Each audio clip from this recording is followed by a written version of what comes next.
अब हमने सोच लिया कि हमने बनना है तो पायलट ही बनना। This video I gonna tell you each and every single thing in detail. Salary कितनी है, फीस कितनी, सीपीएल करना है, टाइप रेटेड करनी है, till you get to your airline job. So without wasting any time, let's get started and let's roll. India 430, wind calm, clear to land, runway 29er.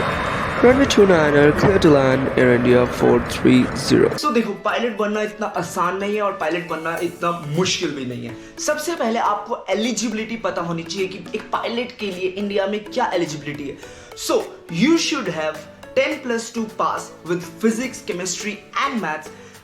There is no certain percentage criteria, but some airlines in past have asked for 60% barrier like Air India and Vistara. But आप 33%, 50% पे भी airline में लग सकते हो। As such कोई criteria नहीं है। कैडेट प्रोग्राम्स होते हैं, they do not ask anything. But on the safer side, I should say 60% तो लेके चलो। अगर आप कॉमर्स साइड से हो तो आपके पास फिजिक्स नहीं होगा, अगर आप बायो साइड से हो तो आपके पास मैथ्स नहीं होगा। इन दैट केस क्या मैं पायलट नहीं बन सकता? अरे बिल्कुल बन सकते हो। So there is a term known as NIOS, national institute of open schooling. मैंने पूरी वीडियो डिटेल में बना रखी है, डिस्क्रिप्शन में लिंक है, जाके जरूर चेक कीजिएगा। उससे आप अपना 12th के कोई भी exam, either physics, maths, English, जो भी देना चाहते हैं आप दे सकते हैं। NIOS से आप अपने सारे के सारे 12th के दोबारा एग्जाम दे सकते हो ओपन स्कूलिंग से, या तो आप 1 से 2 एग्जाम जो आपको रिक्वायर्ड है उस पर्टिकुलर डेट पे ऑन डिमांड जरूर भर सकते हैं। Eligibility criteria is done, now it comes with medicals. So in aviation you have 2 type of medical, class 1 and class 2. सबसे पहले आपको करवाना पड़ेगा class 2 मेडिकल। class 2 मेडिकल क्या होता है, कैसे करना है, सब कुछ मैंने पूरी डिटेल में बता रखा है एक वीडियो में, जिसका लिंक डिस्क्रिप्शन में अगेन है। क्लास 2 मेडिकल में बेसिकली आपका देखा जाता है, आपका एक्सरे है, आपका अल्ट्रासाउंड, आपका ECG, सब कुछ प्रॉपरली वर्क कर रहा है या नहीं। It's not a hard and fast rule. आप आर्मी में नहीं जा रहे हैं, आप एक कमर्शियल पायलट बन रहे हैं। ग्लासेस बिल्कुल लगा सकते हैं। क्लास 2 मेडिकल करवाने का खर्चा आता है अप्रोक्सीमेटली 5 से 8 हजार रुपए, डिपेंडिंग ऑन आप किस सिटी में रह रहे हो और कौन से डॉक्टर से करवा रहे हो। क्लास 2 मेडिकल 12वीं के बाद नहीं कराना। You should be at least 16 years of age and 10th पास। That's it. So very good point for you. आप 10th क्लियर करते अपना क्लास 2 करवाइए एंड 12th क्लियर करते अपना क्लास 1 मेडिकल करवाइए। उसके बाद बारी आती है हमारी ग्राउंड स्कूल की। पायलट बनना है, पढ़ाई तो करनी पड़ेगी ना, सीधा तो आपको जहाज नहीं मिल जाएगा। तो उसके लिए सबसे पहले आपको कोई अच्छा सा इंस्टीट्यूट ढूंढ के वहां एडमिशन लेना है। घर बैठ के कर सकते हो, कोई नहीं रोक रहा। ऑक्सफोर्ड से करो, IC जोशी से करो, RK बाली से करो, लिंक डिस्क्रिप्शन में, कहां से कौन सा सब्जेक्ट करना है सब डिटेल में बता रखा है। Go check it out. अगर आप कोचिंग इंस्टीट्यूट ज्वाइन करते हो तो आपका अप्रोक्सीमेटली खर्च आएगा 2.5 से 3 लाख के बीच, which is an approximation as of 2023। आपने DGCA ग्राउंड स्कूल कहां से करनी है आपने चूज कर लिया। अगर आप इंडिया से फ्लाइंग कर रहे हो, you have to give 5 exam plus RTR। अगर आप विदेश जा रहे हो, US, Canada, South Africa, you need to clear only 3 exams, which is air navigation, meteorology and air regulation. But ये याद रखना, इंटरव्यू के टाइम पे सिलेक्शन होना ना होना सिर्फ टेक्निकल जनरल पे डिपेंड करता है।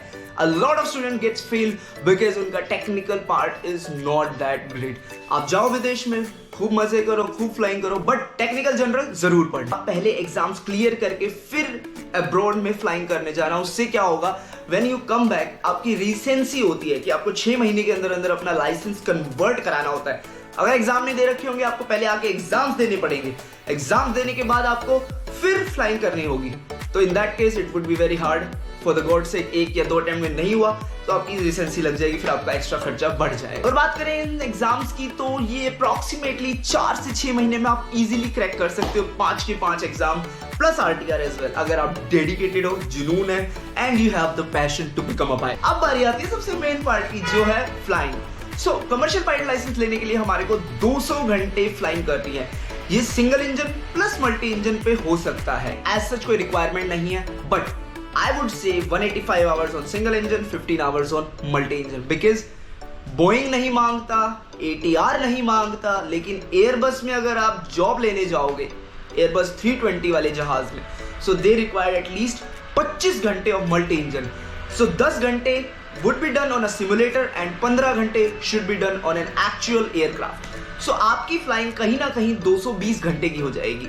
200 घंटे ओरिजिनल फ्लाइंग, 20 घंटे simulator on single as well as multi engine, because आपको 40 घंटे इंस्ट्रूमेंट रेटिंग करना है, जो कि स्कूल्स 20 घंटे ही एक्चुअली एयरक्राफ्ट पे कराते हैं, बाकी 20 घंटे आप सिमुलेटर करके उसको रजिस्टर कर सकते हो and DGCA would be very happy to give you licence. हमने मेडिकल्स करवा लिए, हमने एलिजिबिलिटी क्राइटेरिया पता कर लिया, हमने एग्जाम्स दे दिए, क्या अब सब हो गया? नहीं। एक टर्म आती है टाइप रेटिंग, क्या होता है, कैसे करना है, लिंक डिस्क्रिप्शन में है, चेक जरूर करना एक बार। Type rating is nothing but when you fly the bigger jets, the Airbus, the Boeing, the ATR, उसको करने के लिए आपको एक एक्सटर्नल सर्टिफिकेट चाहिए होता है that you are qualified to fly those big jets. Type rating is nothing but flying that big machine. दो टाइप की वैकेंसीज आती है, either there is a type rated vacancies और either there is a CPL vacancy. अगर CPL vacancy आती है तो आप जिस भी एयरलाइन में सेलेक्ट होते हो, लेट्स सपोज आप इंडिगो में सेलेक्ट, तो वो आपको एयरबस 320 की टाइप रेटिंग करने भेजेंगे, जहां पे भी उन्होंने टाई अप कर रखा। That would cost you around somewhere 20 से 25 lakh. But cherry on the cake is वो 20 से 25 लाख में आपकी एयरलाइन ट्रेनिंग भी इंक्लूड हुई। वेयरएज अगर मैं सेल्फ स्पॉन्सर टाइप रेटिंग करता हूं, जो कि आजकल 90 से 95% बच्चे कर रहे हैं, उसमें क्या होता है, आपका खर्चा आएगा 13 से 15 lakh. But that would not include any airline training. When there will be a type rated vacancy, you have to clear all the written exam, the interview, the sim check, the psychometric. Thereafter there would be an airline training. कुछ airlines पैसा लेती है, कुछ नहीं लेती, depend again on the airline to airline. तो अब हमने टाइप रेटिंग तक कर ली है। टाइप रेटिंग तक हमें 2 से 3 साल लग जाएंगे। 10 से 12 महीने में आपने फ्लाइंग करी, 2 से 3 महीने में आपने टाइप रेटिंग करी, बीच में एग्जाम्स भी दिए आपने 6 से 8 महीने। अब हमें प्रिपेयर करना है एग्जाम के लिए, written, psychometric, drug test, sim check, interview, that's it. Finally you are an airline pilot. Congratulations. But cherry on the cake क्या है? हम कोई भी चीज क्यों परस्यू करते हैं? हम बर्गर किंग की फ्रेंचाइजी क्यों लेते हैं? हम डॉक्टर क्यों बनते हैं? पैसा मेरे भाई। इस फील्ड में कितना पैसा है, कितना, मैंने पूरी वीडियो डिटेल में बना रखी है, आप चेक करना जरूर। लेकिन मैं आपको फिर भी एक रफ आइडिया इस वीडियो में बताऊंगा, क्योंकि ये स्टेप बाय स्टेप गाइड है, तो सैलरी के बिना ये वीडियो कैसे कंप्लीट हो सकती है। सबसे पहले जब आप एक एयरलाइन में ज्वाइन करते हो, आप ट्रेनी फर्स्ट ऑफिसर या जूनियर फर्स्ट ऑफिसर के पायदान पे लगते हो। उसकी सैलरी नहीं होती, उसका एक स्टाइफंड होता है which is around 35 to 50,000 depend upon the company to company. फिर आप फर्स्ट ऑफिसर रिलीज होते हो, he or she might be getting 2.5 to 3 lakh rupees. The next position is a senior first officer. जब आप 1500 घंटे पूरे कर लेते हो एंड आपने ATPL भी ले लिया है, उसके बाद आपकी सैलरी हो जाती है 4 से 5 लाख के बीच। Last but not the least, the captain. I mean, इसके बाद भी है पोजीशंस, बट अभी आप कैप्टन तक ही कंसीडर करो, बिकॉज अभी हम सोच रहे हैं बनने के, हम बने नहीं है। तो कैप्टन की सैलरी कितनी होती है? It's almost about 6 to 7 lakh rupees. अगर आप डेडिकेटेडली वर्क कर रहे हो, आप इजीली 4 साल से 5 साल में कैप्टन जरूर बन सकते हो। मैंने इस वीडियो में पूरा कवर करा है कि आप पायलट कैसे बन सकते हो। होप सो आपको ये वीडियो अच्छी लगी हो। अगर वीडियो अच्छी लगी हो तो चैनल को सब्सक्राइब जरूर करना एंड वीडियो को लाइक करके शेयर करना अपने दोस्तों के साथ जिन्होंने पायलट बनना है। मिलते हैं किसी और एक वीडियो में ऐसी ही एविएशन कंटेंट के लिए। चैनल में जुड़े रहिएगा। मिलते हैं, बाय।